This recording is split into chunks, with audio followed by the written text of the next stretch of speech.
Welcome to this Adobe Premiere Pro tutorial on how to trim and cut videos. In this tutorial, I will show you how to use tools available in Adobe Premiere Pro to trim and cut videos. First, let's talk about trimming. Trimming allows you to remove unwanted parts of video clips. To trim a clip, select it in the timeline and then hover your mouse over the beginning or the end of the clip until you see a double arrow. Drag the arrow to the left or right to trim the clip. Now let's move on to cutting. Cutting allows you to split video clips into two or more parts. To cut a clip, select it in the timeline and then move the playhead to the point where you want to make the cut.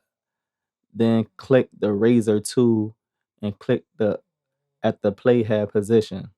This will split the clip into two separate clips.